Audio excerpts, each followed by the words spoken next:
Let's start with Cleveland. I don't know how they're going to get this done, but the picture on the right is Jim Haslem, controversial owner, Cleveland Browns, not very well liked. He's embroiled in this war of words with Cleveland. He wants to move the Browns out of that stadium on the lakefront. The city in Cuyahoga County said they'd be willing to put up about $400 million for renovations in a 20-year-old stadium. Haslem wants to build a dome stadium 15 miles outside of downtown Cleveland in a suburban industrial district called Brook Park. The governor has committed $600 million to help him.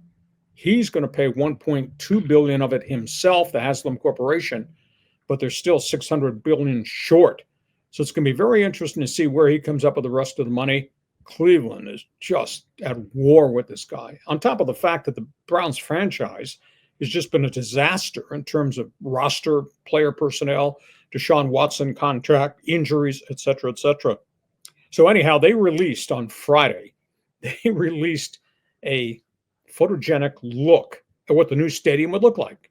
It's not a rectangular stadium, kind of an oval, and it's got cantilevered roof. Looks like a soccer stadium. So one of the cartoon editors of the Cleveland Plain Dealer, Cleveland.com, redesigned it. He redesigned the picture, and it shows the stadium with the white fabric roof at the top of the stadium and a bowl at the top, a toilet bowl. And he said, hey, got a corporate name. We'll call it the Tidy Bowl Stadium, representing the Cleveland Browns. They are so angry at Haslem for wanting to take the franchise out of downtown Cleveland, move it to an industrial park, et cetera. So this thing is far from settled. What is settled is what's happening with the other team in the division, the Pittsburgh Steelers. John, huge trade today. And this has been rumored, bits and pieces and fragments going back and forth. The Steelers made a big trade with the Miami Dolphins. Pittsburgh got Jalen Ramsey, the Pro Bowl cornerback, as part of a transaction for Minkah Fitzpatrick, their Pro Bowl safety. They also got Jonnu Smith, the tight end, pass-catching tight end for Miami, and they got 2 draft picks. So it wound up being a 4-for-2 trade. Fitzpatrick goes to Miami with a pick. Ramsey can still play. He comes. Jonnu Smith, who can still play, and 2 draft choices go to Pittsburgh. Here's the unique thing. Pittsburgh's doing this. This goes against the grain of everything Steeler football has been. Tight-fisted money, very conservative in the Rooney family. Omar Khan, in his second year as general manager, has thrown caution to the wind. I mean, John, if you go back and look at what Pittsburgh has done in the offseason, that is Aaron Rodgers. That is Jalen Ramsey. That is Jonnu Smith. That is DK Metcalf, the wide receiver from Seattle.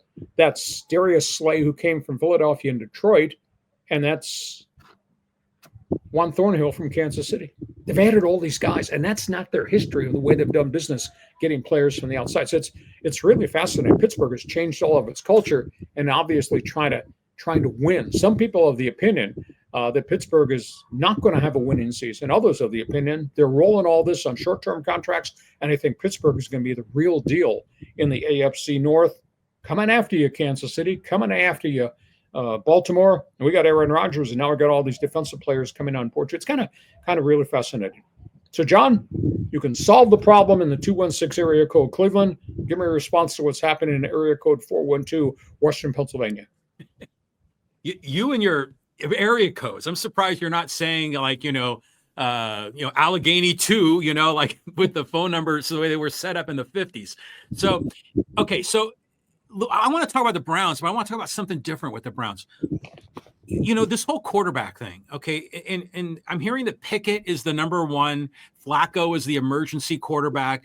The Sanders and who's the other kid? The lefty, Dylan Gabriel is the other quarterback. But I go through my feed and I see a lot of like clickbait posts talking about how Shador is out. There's no future for Shador.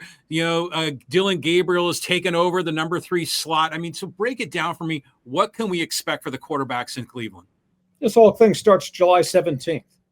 Everybody's got an angle. Everybody's got an opinion. Doesn't mean anything. It's going to be proven on the field. My gut feel is right now they're going to give Kenny Pickett every opportunity to take the job. Flacco's the insurance policy. I think there'll be a third quarterback, one of the young guys. Gabriel's gotten a lot more snaps than Shedeur Sanders has. But a week ago Friday, they're the ones that made the pronouncement we could carry 4 quarterbacks on the active roster. I've never, ever heard that before. But their theory is we think there's upside to Shedeur. We don't want to have to run the risk of putting them on waivers. Somebody might claim them. If we put them on waivers, somebody takes them, we lose them. This is the only way to get him on the developmental squad. He's got to go through waivers first. So I'm not sure what's fact or fiction, but tell you the 3 preseason games are going to play. This can bear watching to see what Gabriel does against live fire and where Shedeur is on the learning curve. So, John, it's not even July 1st yet. Don't worry about opening day. Let's just progress to July 17th, the start of camp, and we'll continue to keep you updated here. So I don't want you walking around uninformed, but right now, any consternation? Much ado about nothing. Okay, there we go. All right, you got me locked in on the correct time frame here. And then the Steelers, you're right, it is different. It's like they're kind of putting all their chips all in. They got 1 year with Aaron Rodgers, and they're just going to go for it. And what did you think about the Browns and the picture of the toilet bowl? I saw it. I couldn't believe it. We've talked about this Haslem guy quite a bit, in the past, and he has a lot of hate in Cleveland, and it's not just this stadium thing. I mean, but didn't this guy, he helped bring back the Browns to Cleveland? I mean, he should be beloved, no? Well, no, he didn't bring them back. He bought them. Okay. The Lerner family was the one that got the expansion team in '99 and then obviously gave it up. And Haslem has come on board, but they've made so many mistakes along the way. Okay, that's all things football. You got an opinion about the toilet bowl, tidy bowl, the new stadium name. You got an opinion about all things Pittsburgh Steeler. Feel free to jump on board. John, go ahead. Just